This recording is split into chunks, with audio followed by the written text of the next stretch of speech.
नमस्कार दोस्तों, बाल टू बेंच एकेडमी में आप सबका हार्दिक स्वागत है। आज हम बात कर रहे हैं उत्तर प्रदेश नगर पालिका अधिनियम 1916 की धारा 7 एवं धारा 8 के विषय में। दरअसल उत्तर प्रदेश नगर पालिका एक्ट में नगर पालिका के दो प्रकार के कर्तव्यों का उल्लेख किया गया है। नंबर 1 अनिवार्य कर्तव्य तथा नंबर 2 वैवेकिक कर्तव्य। अब अधिनियम की धारा 7 में तो नगर पालिका के अनिवार्य कर्तव्यों का उपबंध किया गया है और धारा 8 में नगर पालिका के वैवेकिक कर्तव्यों का उपबंध किया गया है। दरअसल ये धारा 7 और 8 से प्री एग्ज़ाम में भी क्वेश्चन पूछ लेते हैं। एक्चुअली पेपर सेटर क्या करता है कि धारा 7 का क्वेश्चन पूछा और उसमें 3 ड्यूटीज़ उन्होंने धारा 7 वाली दे दी और एक ड्यूटी धारा 8 वाली दे दी और फिर इसमें ये कहेंगे कि कौन सा ऑप्शन गलत है, तो आपको वो फाइंड आउट करना होता है। अब आप सब लोग बेरेट खोल लीजिए और उसमें धारा 7 एवं 8 निकालिए। जब आप धारा 8 खोलेंगे तो उसमें हेडिंग लिखी है नगर पालिका के वैवेकिक कर्तव्य, यानी कि डिस्क्रिशनरी फंक्शंस ऑफ म्यूनिसिपैलिटीज़। और जब आप धारा 7 पढ़ेंगे तो बियर एक्ट में लिखा हुआ है नगर पालिका के कर्तव्य, यानी कि ड्यूटीज़ ऑफ म्यूनिसिपैलिटी। लेकिन जब आप इस धारा 7 की लैंग्वेज पढ़ेंगे तो उसमें लिखा है कि it shall be the duty of every municipality. क्या लिखा है? शैल बी, यानी कि करना ही करना है नगर पालिका को ये कार्य, यानी कि यह इसके अनिवार्य कर्तव्य हैं। और वहीं अगर आप धारा 8 की लैंग्वेज देखेंगे तो वह कहती है कि ए म्यूनिसिपैलिटी मे मेक प्रोविज़न। क्या लिखा है? मे मेक, यानी कि नगर पालिका कर सकती है। करेगी ऐसा वर्ड नहीं आया है, कर सकती है, यानी कि नगर पालिका के डिस्क्रिशन पे छोड़ दिया गया है कि अगर नगर पालिका आवश्यक समझे तो यह फंक्शंस कर सकती है। नगर पालिका के वैवेकिक कर्तव्य, यानी कि नगर पालिका के बुद्धि विवेक पर छोड़ दिया गया है कि अगर नगर पालिका जरूरी समझे तो इन फंक्शंस को कर सकती है। अब हम एक एक करके इनका अध्ययन करेंगे। धारा 7 ये कहती है कि प्रत्येक नगर पालिका जो भी उत्तर प्रदेश में है उसका यह कर्तव्य होगा कि वह अपने नगर पालिका क्षेत्र के भीतर निम्नलिखित कार्यों की समुचित व्यवस्था करे। क्या क्या कार्य? नंबर 1 सार्वजनिक सड़कों और स्थानों पर रोशनी। तो यह तो आप सब जानते ही हैं कि सड़कों पर लाइटिंग वगैरह की व्यवस्था नगर पालिका ही कराती है। और सार्वजनिक सड़कों और स्थानों पर ही क्यों कराएगी? क्योंकि प्राइवेट स्थानों पर तो लोग खुद ही करते हैं अपनी अपनी लाइटिंग की व्यवस्था। तो नगर पालिका सार्वजनिक सड़कों और स्थानों पर लाइटिंग की व्यवस्था कराती है। तो आपको नगर पालिका का पहला अनिवार्य कर्तव्य याद हो गया होगा। आप इसमें रोशनी वर्ड याद रखिएगा। ऐसे ही दूसरा कार्य है सार्वजनिक सड़कों और स्थानों पर पानी। आप इसमें पानी याद रखिएगा। तीसरा नगर पालिका की सीमा का सर्वेक्षण करना और सीमा चिन्ह लगाना। देखिए, नगर पालिका अपनी सीमा का सर्वे करती है कि इसकी लिमिट्स यहाँ से यहाँ तक रहेंगी और वहाँ पर सीमा चिन्ह लगा देती है। जैसे जब आप कहीं बस से या कार से सफ़र करते होंगे और किसी नगर पालिका क्षेत्र में जब आप प्रवेश करते होंगे तो वहाँ पर आपने सीमा चिन्ह भी बने हुए देखे होंगे। और आपने ये भी पढ़ा होगा कि इस नगर पालिका क्षेत्र में आपका स्वागत है, वहीं से नगर पालिका की सीमा शुरू होती है। तो इस पॉइंट में सीमा एवं सड़क चिन्ह याद रखिएगा। अगला पॉइंट है सार्वजनिक सड़कों, स्थानों और नालियों आदि की सफाई करना, हानिकार वस्तु वनस्पति को हटाना और समस्त लोक न्यूसेंस का उपशमन करना। आपको कुछ समझ में आ रहा है या नहीं? देखिए, ये क्वेश्चन बहुत सरल है और मेंस में भी कई बार पूछा गया है, लेकिन फिर भी बच्चे ऐसे सरल क्वेश्चन को पता नहीं किस डर की वजह से लिख नहीं पाते हैं। और मुझको ये बात समझ में नहीं आता कि इन क्वेश्चंस में विद्यार्थी डरते क्यों हैं। आप तो इसे ईश्वर की कृपा समझिए कि ऐसा क्वेश्चन आपको एग्जाम में लिखने को मिल जाए। देखिए, यह जो अनिवार्य कर्तव्य है नगर पालिका के, तो अनिवार्य क्यों है? अनिवार्य इसलिए क्योंकि यह कर्तव्य नगर पालिका को करने ही करने हैं। दरअसल ये कर्तव्य अपनी इम्पोर्टेंस के कारण अनिवार्य माने जाते हैं। अब आप देखिए, अभी आपने रोशनी, पानी की व्यवस्था के बारे में पढ़ा। क्या इसके बगैर किसी भी व्यक्ति का कोई काम चल पाएगा? क्या रोशनी और पानी के बगैर पब्लिक का काम चल पाएगा? अगर सड़कों पर स्ट्रीट लाइट की व्यवस्था ना हो तो रात में क्या कोई सड़क पर निकल भी पाएगा? और अगर पानी की व्यवस्था नगर पालिका ना करे तो लोग क्या पिएंगे? विशेषकर गरीब वर्ग के लोग तो प्यासे ही मर जाएंगे। तो ये तो नगर पालिका के अनिवार्य कर्तव्य ही हुए ना। ऐसे ही आप लोगों ने देखा होगा कि सड़कों पर साफ सफाई नगर पालिका कराती है। अगर नगर पालिका नहीं करवाएगी तो कौन सी संस्था करवाएगी? आप बताइए। ऐसे ही नगर पालिका का अपनी सीमा का सर्वेक्षण करना, सीमा चिन्ह लगाना अनिवार्य कार्य है। अगर नगर पालिका इसे नहीं करेगी तो फिर कौन करेगा? फिर सीमा विवाद होंगे अन्य विभागों से। तो आप जब गहराई से एक एक कार्य को पढ़ेंगे तो आपको खुद ब खुद इन कार्यों की अनिवार्यता का पक्ष समझ में आता चला जाएगा। फिर आपको एक बात और ध्यान रखनी है कि परीक्षा में आपको A to Z सारे कार्य वैसे ही लिखकर नहीं आने हैं कि जैसे बेयर एक्ट में लिखे हैं तो आप उसको पूरा पूरा वैसे ही कॉपी पे उतार के आना है। अगर आप परीक्षा में नगर पालिका के धारा 7 के और धारा 8 के मुख्य मुख्य कार्य बता देते हैं तो इतना पर्याप्त है। अब एक अन्य कार्य है आवारा कुत्तों तथा खतरनाक पशुओं को परिरुद्ध करना, हटाना या नष्ट करना। आपने देखा होगा कि कुछ स्थानों पर कुत्ते, बंदर वगैरह जानवरों का आतंक रहता है कि कुत्ते कटखन्ने हो जाते हैं और बंदर वगैरह वहाँ की पब्लिक को परेशान करने लगते हैं। तो नगर पालिका के कर्मचारी ही तो उनको पकड़ के ले जाते हैं, उनका उचित टीकाकरण वगैरह भी किया जाता है और उन्हें फिर जंगल या किसी अन्य उचित स्थान पर नगर पालिका छुड़वा देती है। ऐसे ही मृतकों के निस्तारण के लिए व्यवस्था करना और अदावाकृत शवों के पुलिस से लिखित रूप में ये अभिनिश्चित कर लेने के बाद कि ऐसा करने में कोई आपत्ति नहीं है, निस्तारण की व्यवस्था करना। मतलब कि ऐसे शव जो अदावाकृत हैं, यानी कि जिन शवों के अंतिम संस्कार के लिए उनके परिवार के किसी सदस्य ने कोई दावा नहीं किया है, तो पुलिस से अनापत्ति प्रमाण पत्र लेकर उनके निस्तारण किए जाने की व्यवस्था करना। अगला है सड़क के किनारे वृक्ष लगवाना या अन्य भी जो सार्वजनिक स्थान हैं उन पर वृक्ष लगवाना और उनको मेंटेन करना, क्योंकि नगर पालिका क्षेत्र के अंतर्गत जो नगर पालिका की सड़कें हैं तो उनके किनारे तो नगर पालिका ही वृक्ष लगवाएगी ना। और ऐसे ही जो नगर पालिका से संबंधित सार्वजनिक स्थान हैं उन पर भी वृक्ष लगवाने का राइट नगर पालिका का ही होगा और वो ही उनकी मेंटेनेंस करेगी। ऐसे ही नगर पालिका का अगला फंक्शन है जन्म और मरण का रजिस्ट्रीकरण करना। आप लोगों ने देखा होगा कि जब किसी से कोई संतान जन्म लेती है तो उसका बर्थ सर्टिफिकेट बनता है। ऐसे ही डेथ होने पर डेथ सर्टिफिकेट भी किसी की मृत्यु होने पर बनता है।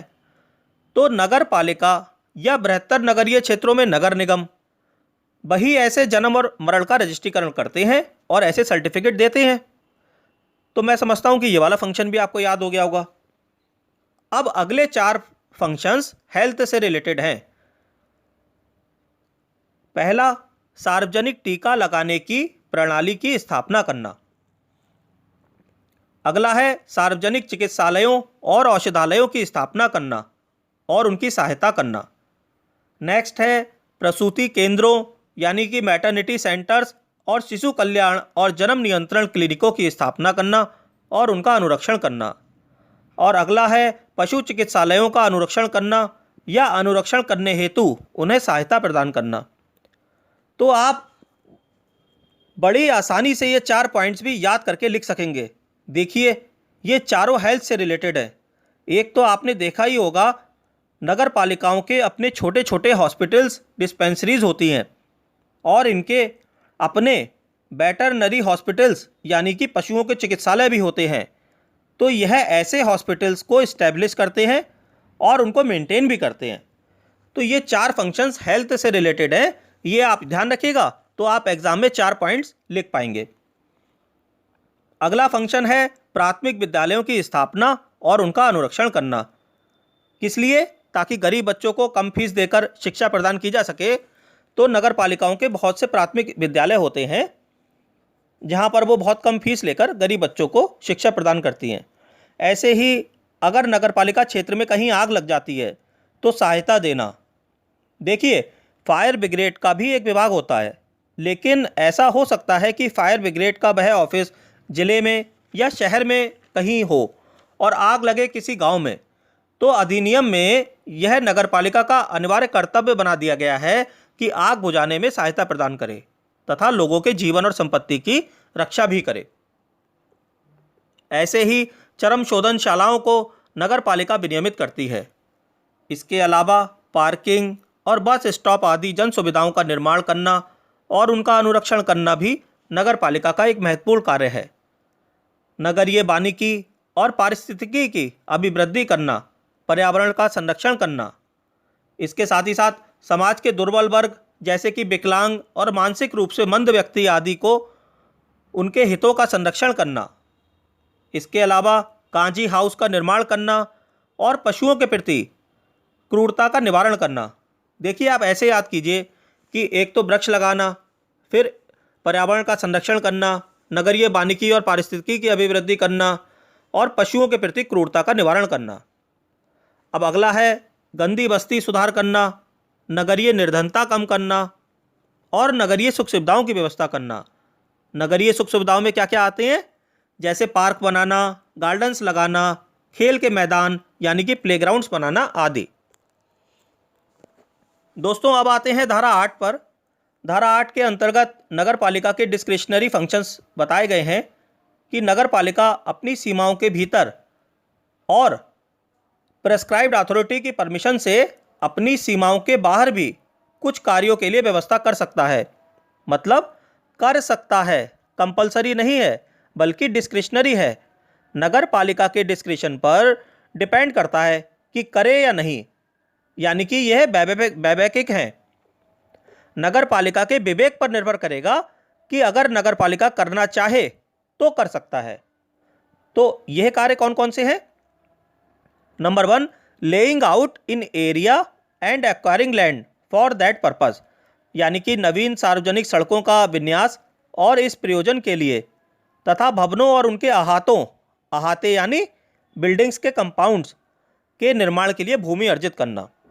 सेकंड है मास्टर प्लान बनाना और उसको एग्जीक्यूट करना। इसके अलावा पुस्तकालयों का निर्माण करना, संग्रहालयों का निर्माण करना, कुष्ठ आश्रम, अनाथालय, शिशु सदन का निर्माण करना, महिला उद्धार गृह का निर्माण करना, पागल खानों का निर्माण करना, धर्मशाला, विश्राम गृह का निर्माण करना, तालाब, कुएं, बांध बनवाना। तो दोस्तों, ये कार्य डिस्क्रिशनरी है। नगर पालिका चाहे तो कर सकती है और चाहे तो नहीं कर सकती है। नेक्स्ट है प्राथमिक स्कूलों की स्थापना और उनके अनुरक्षण से भिन्न उपायों द्वारा शैक्षिक उद्देश्यों का प्रसार करना। देखिए, धारा 7 के खंड ओ में आप बेरेट खोलिए और वहाँ धारा 7 का खंड ओ निकालिए। आपने उसमें पढ़ा था कि नगर पालिका के कंपलसरी फंक्शंस में से एक है प्राथमिक विद्यालयों की स्थापना करना और उनका अनुरक्षण करना। अब आप धारा 8 के खंड डी को देखिए। उसमें लिखा है कि प्राथमिक स्कूलों की स्थापना और उनके अनुरक्षण से भिन्न उपायों द्वारा शैक्षिक उद्देश्यों का प्रसार करना। अब दोनों में प्राथमिक स्कूलों की स्थापना और उनका अनुरक्षण बढ़ा रहा है, तो एक ही फंक्शन कंपलसरी और डिस्क्रिशनरी दोनों तो हो नहीं सकता है कि एक तरफ तो कोई धारा आपसे कहे कि यह कार्य नगर पालिका की कंपलसरी ड्यूटी है, करना ही करना है, और फिर दूसरी धारा आपसे कहे कि उसी कार्य को कि ये डिस्क्रिशनरी फंक्शन है कि आप चाहे तो कर लीजिएगा, कंपल्शन वाली कोई बात नहीं है। तो ऐसा तो दोस्तों होगा नहीं। तो अब आप ये बताइए कि आप में से कितने लोगों को इन दोनों का अंतर समझ में आ रहा है। मैं बतलाता हूँ। देखिए, धारा 7 के खंड ओ में तो एक्ट ये कह रहा है कि नगर पालिका प्राथमिक विद्यालयों की स्थापना करेगी और उनका अनुरक्षण करेगी। यह धारा 7 के अंतर्गत नगर पालिका का कंपल्सरी फंक्शन होगा। और धारा 8 का खंड डी ये कह रहा है कि प्राथमिक स्कूलों की स्थापना और उसके अनुरक्षण से भिन्न, समझे, उस प्राथमिक स्कूलों की स्थापना और उसके अनुरक्षण से भिन्न उपायों द्वारा, यानी कि प्राथमिक स्कूलों की स्थापना और अनुरक्षण के अलावा जो दूसरे उपाय होंगे उनके द्वारा शैक्षिक उद्देश्यों का प्रसार करना, यह नगर पालिका का डिस्क्रिशनरी फंक्शन है। यानी कि एक नगर पालिका प्राथमिक स्कूलों की स्थापना और उनका अनुरक्षण करेगी, ये धारा 7 के अंतर्गत कंपलसरी फंक्शन हो गया। और फिर इनकी स्थापना और अनुरक्षण करने के अलावा अगर किन्हीं दूसरे उपायों से शिक्षा का प्रसार करना चाहे तो कर सकती है। अगला फंक्शन है जनगणना करवाने का और ऐसी सूचना देने वालों को इनाम देने की व्यवस्था करना, जिससे जन्म मरण के आंकड़ों के सही रजिस्ट्रीकरण में हेल्प मिले। नेक्स्ट है नगर पालिका एक्ट के अंतर्गत जो टैक्स लगाए जाते हैं, अगर कोई व्यक्ति उन टैक्सों की चोरी कर रहा है तो जो व्यक्ति सूचना देकर टैक्स चोरी के बारे में जानकारी दे उसको इनाम देने की व्यवस्था करना। ऐसे ही अगर नगर पालिका की कोई संपत्ति है, चाहे वह नगर पालिका में निहित है या फिर उसके प्रबंध एवं नियंत्रण में सौंपी गई है, तो अगर कोई उस संपत्ति को हानि पहुंचावे या उस पर अधिक्रमण यानी कि इंक्रोचमेंट करे तो उसकी जानकारी नगर पालिका को जो देगा उस सूचना देने वाले को इनाम देने की व्यवस्था करना। देखिए, यह सब पब्लिक को मोटिवेट करने के लिए है। अगर कोई टैक्स की चोरी करता है या कोई दबंग व्यक्ति है जो नगर पालिका की संपत्ति को कोई नुकसान पहुंचाता है, तो पब्लिक में से कोई भी आगे बढ़कर आने, विरोध करने या शिकायत करने की हिम्मत नॉर्मली नहीं कर पाता है कि हमें क्या मतलब, हमें क्या दुश्मनी किसी से फालतू में लें।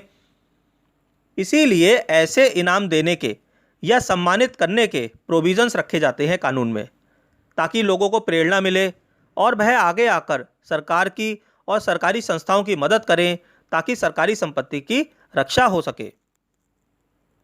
ऐसे ही सीवेज के निस्तारण के लिए फार्म या फैक्ट्री स्थापित करना। नेक्स्ट है विष्ठा और कूड़ा करकट से कंपोस्ट खाद तैयार करना। नेक्स्ट है पर्यटन को बढ़ावा देना। नेक्स्ट है मेले और प्रदर्शनियां लगाना। तो ये सब क्या है, ये नगर पालिका के डिस्क्रिशनरी फंक्शंस हैं। वो चाहे तो मेले और प्रदर्शनियां लगाए, चाहे ना लगाए, कोई कंपल्शन नहीं है कि साहब उसे हर साल लगानी है मेले और प्रदर्शनी। इसीलिए इसे धारा 8 में रखा गया है। नेक्स्ट है व्यापार और उद्योग की अभिवृद्धि के लिए उपाय करना। नेक्स्ट है भिक्षावृत्ति पर नियंत्रण के लिए उपाय करना।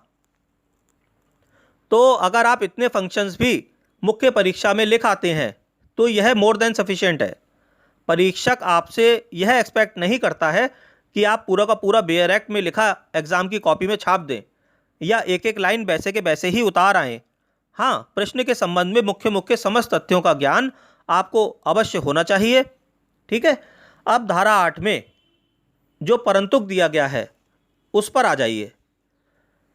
इस धारा 8 का परंतुक ये कह रहा है कि अगर राज्य सरकार चाहे तो सरकारी गजट में अधिसूचना द्वारा किसी नगर पालिका के संबंध में या फिर समस्त नगर पालिकाओं के संबंध में यह घोषणा कर सकती है कि इस धारा 8 में उल्लेखित कोई कर्तव्य उस संबंधित नगर पालिका या फिर समस्त नगर पालिकाओं का कर्तव्य होगा, और ऐसे डिक्लेरेशन के बाद इस नगर पालिका अधिनियम के उपबंध उस पर ऐसे लागू हो जाएगा मानो वह धारा 7 द्वारा अधिरोपित कोई कर्तव्य हो।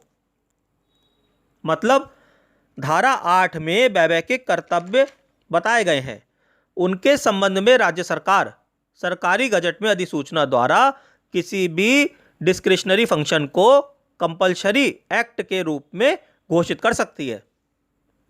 समझ गए आप? अब आते हैं धारा 8 की उपधारा 2 पर। यह प्रावधान करती है कि कोई नगर पालिका उस नगर पालिका की सीमाओं से बाहर भी किसी नगर पालिका उपक्रम की सुविधाओं का विस्तार कर सकती है, लेकिन अगर उस क्षेत्र में छावनी क्षेत्र या उसका कोई भाग भी आता हो तो वाटर सप्लाई के विस्तार के लिए केंद्रीय सरकार की पूर्व स्वीकृति लेके ही व्यवस्था कर सकेगी। मतलब अगर कैंटोनमेंट एरिया का कुछ भाग पड़ रहा है तो यह कैंटोनमेंट एरिया सेंट्रल गवर्नमेंट के अंडर में होता है, तो पहले केंद्र सरकार की स्वीकृति उसको लेनी पड़ेगी। इस प्रकार दोस्तों, मैं आशा करता हूँ कि आपको आज का वीडियो अच्छा लगा होगा। और वैसे ये बहुत बोरिंग टॉपिक है, इसे अधिकतर कैंडिडेट्स ना तो समझ पाते हैं और ना याद कर पाते हैं। मैंने अपनी तरफ से पूरा प्रयास किया कि मैं आपको सरल से सरल शब्दों में इसे याद करवा सकूं। तो आशा करता हूं दोस्तों आपको मेरा वीडियो अच्छा लगा होगा। अगर आपको मेरा प्रयास अच्छा लगा हो तो कृपया मेरे वीडियो को लाइक करें, शेयर करें, सब्सक्राइब करें। धन्यवाद।